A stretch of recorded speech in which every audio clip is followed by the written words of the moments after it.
ว่าบ่ออกพี่น้องเนาะแล้วก็แบบมันมาคือในด้านแบบว่าเคสแบบว่าบ่เป็นหยังไงเนาะซอยในด้านทุกอย่างธรรมดานี่มันก็เรื่องแบบนี้มันก็เว้ากันบ่อยาก ชู ปาน ๆ ใด เอ้ยชูๆเนาะ คือเบาหลีมาเช้านี้จะบ่ได้ปากเนาะ เอ้ยกดสบใจเมียแน่โอ้ยเนาะตบหลังเมียแน่ แต่ยังถามกันดีๆเนาะมื้อเช้านี่ยังถามอยู่ยังว่าเป็นได้เล็กน้อยนะเพราะว่าได้ยินว่าเบิ่งว่าใจขาดเอา เราบ่ได้นอนช่องคืน น้ำกันแล้วไผ แต่ ก็ บ่ได้นอนจักดีเลย กระทุกน้ำกันเนาะ สังเกตเบิ่งตั้งแต่ได้ลูกแล้วพุ่นน่ะบ่เต็มอิ่มนะค ทั รั ก บ ได้แต่ว่าเมียเนี่ยจะได้ลูกเนี่ยเนาะเนี่ยซ่อนหลบกะอย่ามันรับลงน้ำหลัง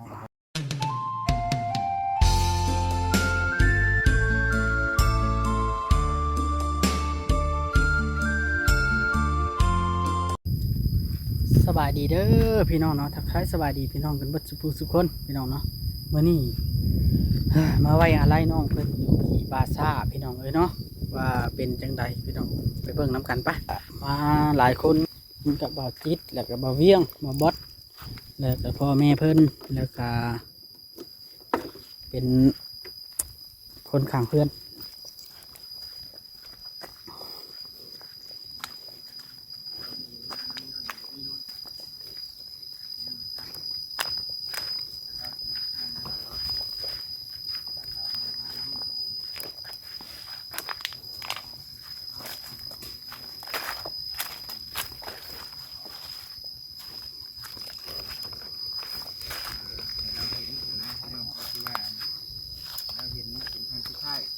อันไว้แบบนั้นน่ะผู้ที่เพิ่นมีเงินมีอันนั้นแหละเนาะ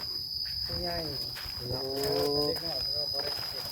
อ๋อสำหรับคุณยายปู่เพิ่นนี้เนาะ เอาไปโลมาปิดไว้ข้างในเนาะ เนาะ มันปิดไปเล็กน้อยแรกเกิดนี่เนาะนั่นเนาะผู้ใหญ่เพิ่นก็พังเอาเบิดกูคนหมดเบิด ทางเนาะ บ่ได้จูดได้เผาเนาะจะว่าแยกมากันจะค้นมื้อเช้านี้น่ะ ซ่องอันนี้คอยกับล่างบ่ อ๋อมาผู้นี้พ่อนี้กับเจ้าหัน ชูๆเอ้ยเนาะ ชุแล้วน้ำตาไหล มีชุดแล้วบ่มีคนมาเด้อบ่ไอ้น้องจ้ะ มีใครมาเลยแม่นบ่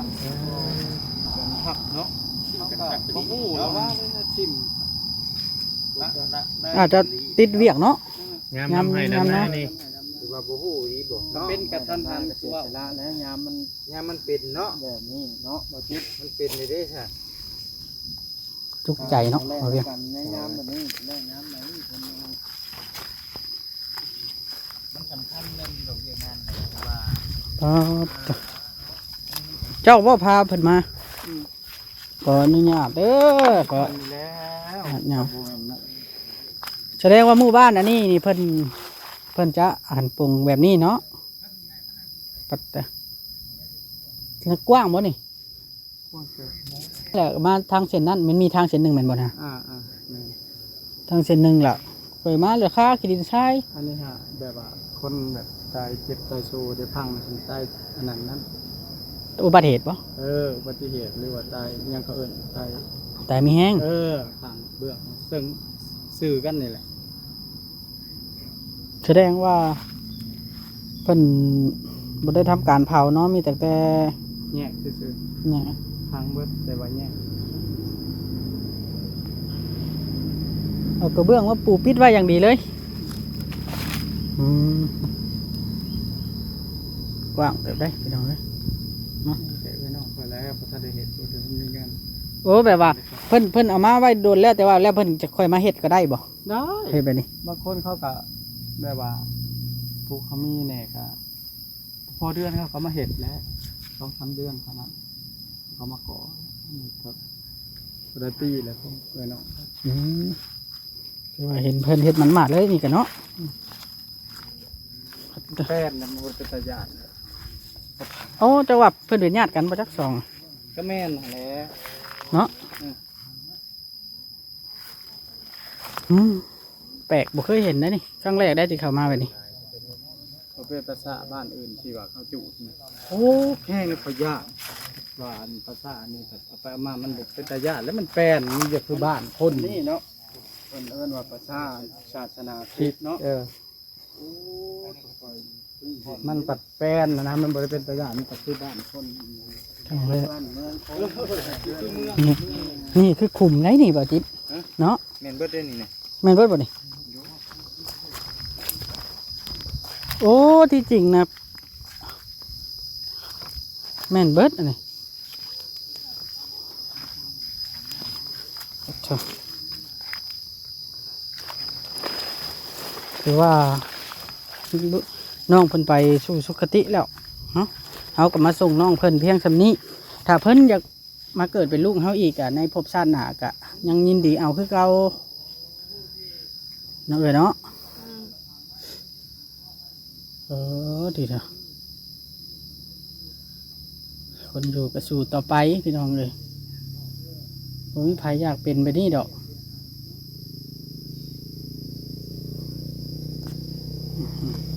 ไปแน่นอนเบาดีเนาะ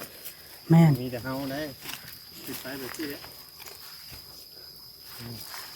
นี่ไปที่แม่นไปยักษ์ แม่นบ่ใช่นี่ ทีนี้มันอยู่ เตะพี่น้องเนาะ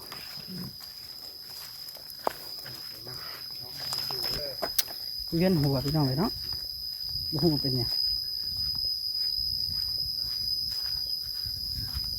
ว่าบ่สร้างพี่น้องเนาะมันแบบว่าบางคนกับธาตุภูเขากับแพ้นะเวียนหัวเบาลีก็เลยเอาหาก่อนก็ทีเดียวเฮ้ยบ่อยากให้เกิดจะเกิด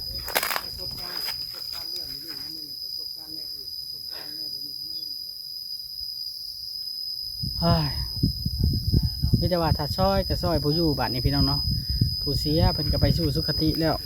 จนบ่มีชื่อเลยพี่น้องคนน้อยนะจนยังบ่ได้มีชื่อเลยว่าชื่อจังใดชื่อเสียงเฮียงน้าว่าจังใดก็ยังบ่ได้ตั้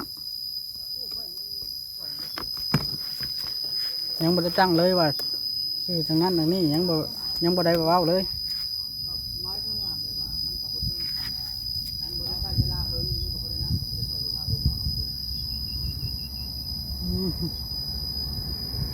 รอสิ่งนี้เนาะ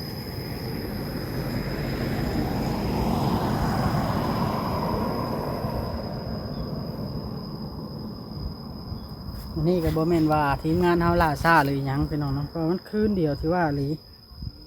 คืนเดียวเนาะบ่แม่นว่า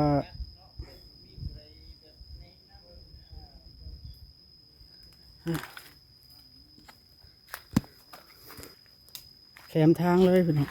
ใครเนี่ยจะเป็นกลางเว้นจะเป็นกลางคืนนี่จักสิเฮ็ดจังได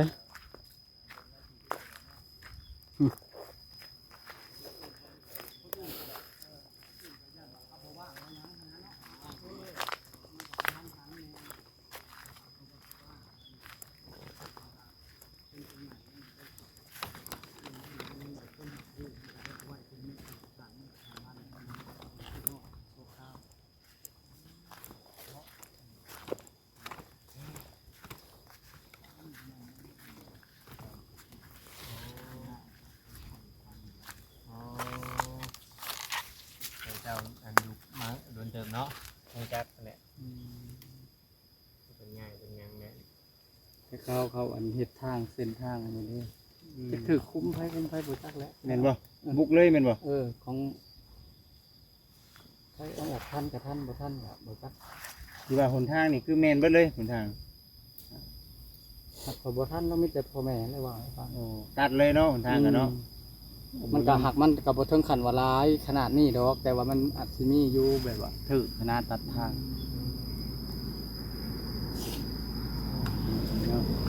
แต่คิดเบิ่งแต่ว่าเส้นทางนี่มันจักปีแล้วถึงไปเริ่มเส้นทางที่ใช้ตัวเลข9บ่เส้นทางเลข9หรือว่าจักปีเขาเริ่มสร้างขึ้นแล้ว ที่จริงนะทั่วเบิดแล้วนี่น่ะเนาะ หลายปีอ่ะแซมบ้านน้อยๆทำนี่น่ะหลายปีมันก็ยุบลงนะบ่อยง่ายๆนะ เด็กน้อยบ่เห็นเฮากระดูกแล้วครับว่ามันสิใหญ่เฮากันยังว่าถ้าว่าดินหยกขุดลงไปบางเทื่อกันบริกรบริหารลงลืมท่อเฉยได้อ ก็เนาะ ท่อแล้วเขาเห็น คือว่าการที่เขาโกเราพูดขึ้นมาก่อนบอก อันใด อันนี้การที่เป็นโกแบบนี้ บ่ ก่อเต็งเลย ก็ก่อเต็งเทิงเลย เพราะว่าให้จื้อ มันก็ขุดซ้ำกันบ่ได้บางครั้งอะแบบว่าตัวมันหลายปีเนาะ10 ปีมันก็แจบเพียงเสมอแล้วแหละกง เค มัน ย นี่ อยู่บ่เคยพ่ออยู่บ่สมมุติว่าเป็นเดี๋ยวว่าคุดช้ำกัน เขาว่ามันก็สิเคยอยู่หั่นแหละ เคยบ่ เคยได้ยินอยู่แต่ว่าบ่ได้ยินแบบว่าดุหั่นนะ อ๋อ แต่อีหลีอีหลอหั่นแหละแบบว่ามันหลายปีเนาะเอาเนาะ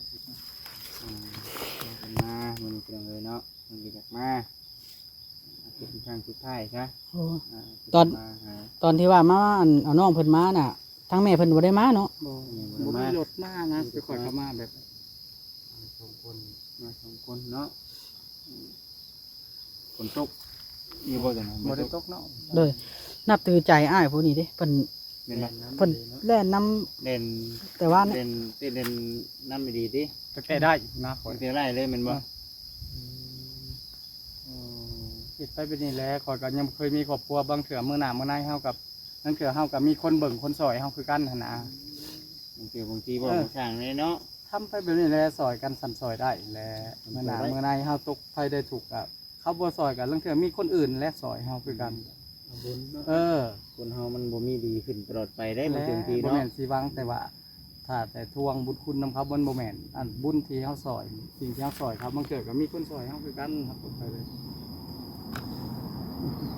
ถ้าอยากว่าเฮาสิว่าเฮาเป็นอะไรก็อย่างนะเฮามั่นใจว่าเฮาบ่ได้เฮ็ดแนวบ่ดีเนาะเฮาก็ซอยกัน บ่มี เป็ กัน น ว่า ว่า ต้ ต้ อ อง ง ช่ ช่ ว วย ย คนเว้าอะนะที่ว่านะ มีน่ะผู้มาให้ความปรึกษาก็บอกเขาเจ้าไปเนาะอันใดในเฮ็ดในคือทางอยู่อ้ายอยู่เอ้ยนี่เบิดแล้วเนาะจักสิไว้หน้าหาผู้ใดเนาะเบิดแล้วเด้อ เบิดแล้วบ่มีบนอวยใจแล้ว เบิดได้วป่านนี้ก็ว่าสุขภาพจำใดจำหนึ่งนี่ก็ถึงเวลาเพิ่นให้ไปอยู่เด็ดขาดถึงสิก้มหน้าก้มตาอยู่เฮือนอยู่ซ่านก็บ่ได้เด้มันเพิ่นให้ บ่ง่ายๆว่าถ้าเข้ามาเนาะถ้าเจ้าของเฮือนเข้ามา อืม ต้องอาจจะบ่ให้อยู่ มาแล้ว มาแล้วบ่ น้องและน้อง โอ้ครับเพิ่นก็บอกอยู่เนาะแม่นบ่บอก เพิ่น ให้อ ก็ อก บ่ได้ว่าบ่ให้อยู่ได้ อืมโอ้ มีแต่ แม่ ผู้ปกครอง หักเว้าก็บ่ได้เว้าอันนั้นดอกแบบว่าเว้าแบบว่าเป้งๆอยู่เว้าดังๆอยู่แต่ว่าบ่ได้เว้าใส่เขาตรงๆเว้าในเฮือนนั่นน่ะแบบว่ากับเว้าใส่กับคนอื่นเวลาคนอื่นมา เสียดสีเนาะ ดีกันพอสิเข้าใจแล้วคนใหญ่เนาะ หลักๆเลยคือแม่เลยเนาะนี่ไง แต่ว่าน้องเพิ่นหั่นบ่ได้ว่าหยังได้มื้อนั้นที่คอยนั่งสิตำหุงมันขึ้นไป มันก็ยังขึ้นไปมันก็บ่ได้เว้าในดาๆนี่ อยู่คนเฮาเนาะใครสิเปิดเผยออก มันบ่ได้เว้าได้ว่าบ่ให้อยู่นั่นนั่นนี่มีแต่มันว่ากินข้าวกันแล้วเถอะติบข้าวอยู่หน้าอยู่วงเขาอันเผาวงเขาเฮ็ดเวียกมันก็ว่าเอ้าคือบ่ใส่ติ๊บบ่มีว่าติ๊บอยู่พุ่นอยู่หน้าพุ่นมันก็ยังได้เว้าบ่เห็นว่ามันสิว่าบ่ให้อยู่ได้เฮือนกูจังซี่บ่ได้ยิน ส่วนใดมีผู้เดียวฮะ เออ ท่านแม่ให้น้องเช้านั่นไล่เราก็ไล่เราก็พัง มันบ่ไหล แม่นบ่ แต่ว่าเพิ่นเว้ามันโทรมามันเว้าอะไรเขานี้แท้ๆมันมาเองบัดมันคือบ่ไหลเขาคิดในใจโตมันมาเอง มันบ่กล้าแล้วคนโตเขาก็ใหญ่แล้วเนาะ ท่านบ่ไหลกับมัน ว่า มีสิท ง่าย ธิ์ ๆว่าเรา อยู่ ก็อยาก เพื่น แม่นเราอยากให้ผู้นี้หา คิด เพราะวันมีวันอยู่วันเช้าอันนี้คือสิไล่ไปใช้ยามผลใช่ไหม คือ ตอน ค่าโทษพี่น้อง แม่น อืม สิไล่บัดยันบาปมันแน่เราก็ท้องกุ้งท้องหยัง เคยได้ แม่ กัน น พี่น้องเอ้ย ใครก็เคยมีครอบครัวมาก่อนน่ะมันก็จำเป็นแหละ ว่าเนี่ยพี่น้องเอ้ยเนาะมันก็เพิ่นได้มาอยู่นี่แต่ก็เดี๋ยวเฮาก็สิเว้าให้ฟังเบิดนั่นแหละเนาะให้จบอยู่ในคลิปนี้แหละพี่น้องเอ้ยมื้อนี้ก็ได้ได้อยู่แล้วเนาะ ได้ มือก่อนนี้เด้อเอาพี่น้องเอ้ยคือว่าเด้อมื้อนี้น่ะเนาะพอดีว่าทางบริษัทเองก็มีเงินเนาะจากทางผู้ใหญ่เพิ่นตอนแรกที่แรกก็ว่าสิพาเนาะ เล็กน้อย จักหน้อยไปห้องหมอแต่ว่ามันบ่ทวงบ่ทันเนาะ เลย มันบ่ทวงบ่ทันพี่น้องเอ้ยเนาะก็คือทางพ่อลุงเพิ่นกับแม่ป้าเนาะทางฝรั่งเศสแต่ว่าอยู่ในส่วนนี้ก็เดี๋ยวบ่จิตเองเก็บไว้ก่อนตัวตัวเงินจำนวนนี้เนาะเดี๋ยว เรา บ่จิ ยั ต ง เอ บ่ ง ได้ถามเพิ่ แม่ น นเดี๋ยวบ่จิตเองสิไปถามทางลุงกับป้าเพิ่นว่าสิเฮ็ดจังไดเนาะ เลย แต่บัดที่นี่เนาะมีทางทีวีเนาะหรือว่าเอ้ยมี อยู่ทางญี่ปุ่นนั่นแหละพี่น้องเอ้ยเนาะเป็นเงินของทางเอ้ยเป็นไว้นำบัจิตกับแต่โดนนานนี่แหละเป็นบอกให้ทางบัจิตเองชื่อพระองค์พระอ้อมแน่ได้มาให้ หลายอย่างเนาะ หลายอย่างมื้อนี้ก็เลยบ่ได้ซื้อมื้อนี้เพราะว่าตั้งใจว่าสิเอาเพิ่นไปห้องหมออยู่แล้ว ในเมืองอยู่แล้ว แม่นอยู่ในจำนวนเงิน 3-4 แสนก็สิเอาเงินให้ทั้งเนาะตัวนี้ก็เป็นพูดของทางเอ้ยเนาะ โดย ของทางพี่มีนี่สิให้ทางเพิ่นไว้เลยเพราะว่ามันเอ้ยเราก็ย้ำอยู่นะเด้อพี่น้องเด้อเนาะ พอได้ชื่ออยู่ชื่อกินไปก่อนว่า นั่ จะ นๆๆพอได้ คำว่าพอชักยากระชักผัวได้ลูกใหม่เด้ แม่ เนาะพัวแม่ แม่น ผัวแม่ซะเฮาก็ ๆ เนาะ แข็งแห้งนะ เฮาตัวนี้เฮาบ่ทันได้ถึง อยากแนะนำเพิ่มเติมบ่อยาก ได้ ให้ กินไปทุกที่ แม่นเพิ่นน่ะบ่อยากให้ไปลกก้านำหน้าซะก่อนช่วง ครับแนวกินนี่ได้ว่าแต่บ่มีลูกได้นี่เจ้ากินแต่พิษกรรมก็มีได้ผู้ คิด ลาง จะ คน แล้วลูกบ่มีก็แต่ อุ้ม แต่ ลู ว่า กซ่อนรถไปน้ำเฮาเลยเฮาก็ยังดึงเอาอยู่เลยยามันเป็นวินตกรถ มันได้กินได้หยังเนาะแบบของพิษจะพิษใดเอ้าแม่ลูก นี่แต่ว่าทั้ง ระ ทั้ง เนาะ ทั้งอ้ายก็บ่เข้าไปใส่ได้ ย่ำแล้วก็ เมียว่าคนก็ยังพิษกรรมนั่นเนาะบอก น้ำนมก็ยังให้เอ้าคิดเบิ่งแล้ว7มื้อมันสิมีอิหยังมันบ่ทันได้นั่นดอ โอ้ ก คำไปคนแบบแต่เฮาให้เต็แล้วบ่ทันออกกรรมใช่เนาะ โอ้ย คนธรรมดาบ้านเมืองแบบบ่มีพออยู่ไปนะ เป็น10ปลายมื้อผู้ไหน อยู่กรรมเนาะ เช้า1มื้อผู้ไหนบางคน คนแหละ บางคนก็14มื้อ กินเขายังระวัง ระวังเด้อหลายซะเนาะเดี๋ยวอันนี้ก็เป็นเงินของทางพี่เมย์เพิ่นก็เป็นคนไทยอาจจะว่าไปอยู่ทางญี่ปุ่นเนาะเป็น ซอย ช่วยให้ทางเอ้ยเก็บไว้เด้อเอ้ยเด้อหรือว่ารักษาเจ้าของนั่นแหละอันใดเนี่ยก็ถามทางอ้ายเพิ่นนำเดี๋ยวทีก็ได้นกมือเอาแล้วก็ขอบคุณทางพี่เมย์นี่เด้อเนาะ ขอบใจเพิ่น ใจหลาย เว้ายังบ่ได้ อวย เนาะ พรเพิ่นนะ อวยพรให้เพิ่นได้เอา ๆให้เพิ่นสูงมากให้เพิ่นได้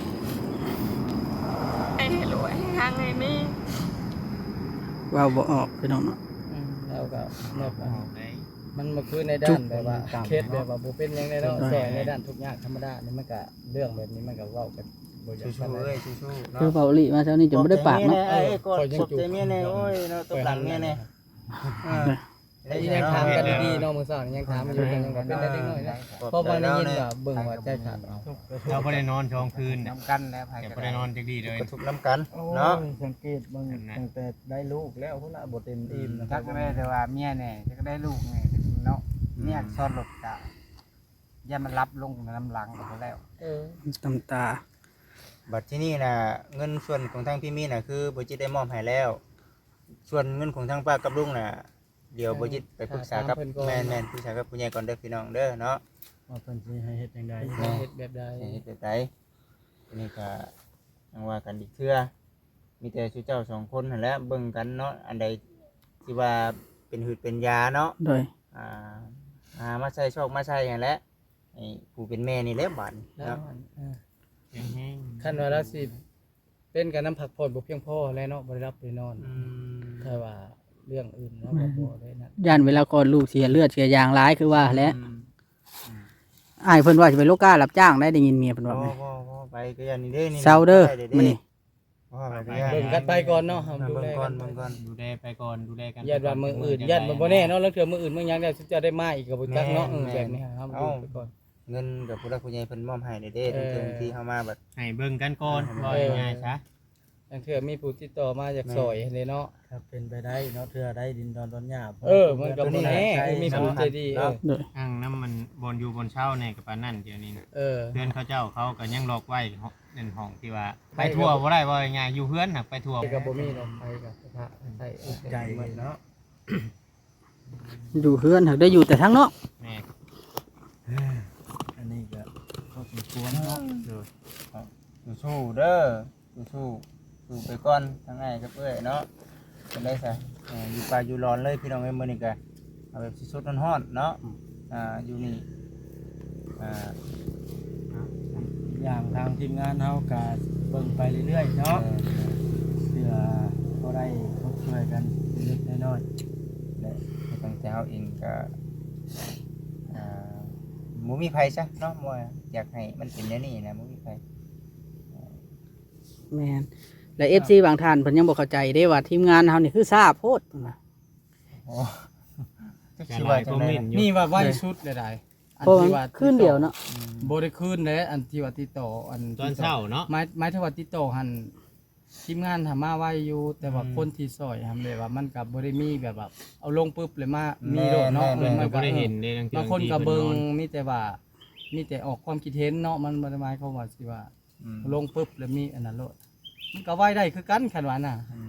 คันว่ามีเงินเพียงพอ ว่าง่ายๆว่าทีมงานเฮาน่ะบ่มีเงินของกลาง แม่น ว่าถ้าว่าเฮาเจอกรณีฉุกเฉินแบบนี้ เออ เดี๋ยวเฮาช่วยปึ๊บรถน่ะมันบ่มีเงินน่ะมันเลยยาก คือเมื่อวานนี่ก็ฮอดบ่ชั่วโมงเริ่มติดต่อนะทุกคนคิดหาวิธีซอย ก็บ่ได้เฮิงเนาะ บ่เฮิงกลับมา เฮาก็ออกมาโดดไล่ๆกล่าวก็ออกมาโดดเมื่อวาน คือบ่จิตเองเนาะหรือว่าทั้งทีมงานคือเฮาอยู่แบบนี้ซะบางท่านเพิ่นก็ไปเปรียบเทียบเกี่ยวกับแบบช่องใหญ่เพื่อเพิ่นไปมีงบมีทุนแล้ว มันมีเทินทำไว้อยู่แล้วเนาะ คือทั้งแต่เฮาเองแบบบ่มีเงินสำรองพี่น้องเนาะ แม่น บางท่านเพิ่นก็ฝากเงินไว้เนาะเห็นครอบครัวใดที่ว่าจำเป็นนี่ก็ช่วยเด้อแต่ว่าคือทั้งแต่เฮาเองแบบบ่ได้มีแบบนั้นเนาะส่วนมีก็เฉพาะในเงินเฮาเดินทางไปวันๆไปแบบนี้นะพี่น้องเนาะช่วยได้ทำที่ช่วยแบบนี้นะตามกำลังของเจ้าของ แต่ว่าอันนี้ก็ถือว่าเจ้าของเฮ็ด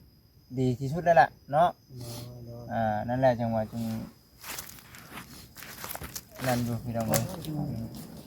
มีแต่ว่าขอโทษขออภัยนำไอ้เอ้ยแล้วมัน ๆจะได้เนาะเป็นนะ พยายามสุดแล้วเนาะ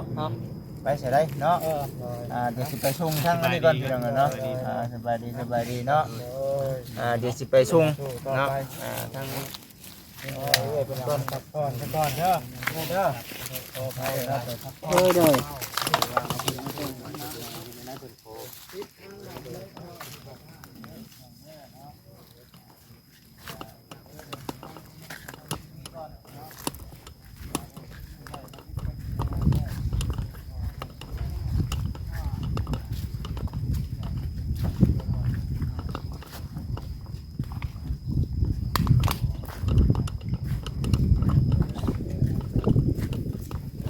ไปทางนั้น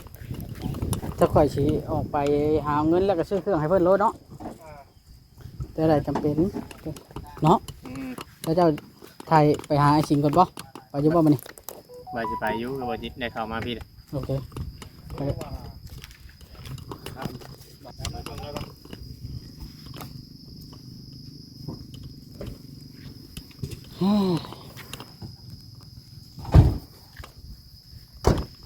พี่น้องบัดนี้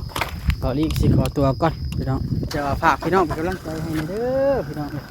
โอ้ที่ก็ขอรีบกับบัดกระสิบไปเรียกต่อพี่น้องเนาะเฮ้พี่น้องจังได๋ก็สบายดีบ๊ายบายไปวัด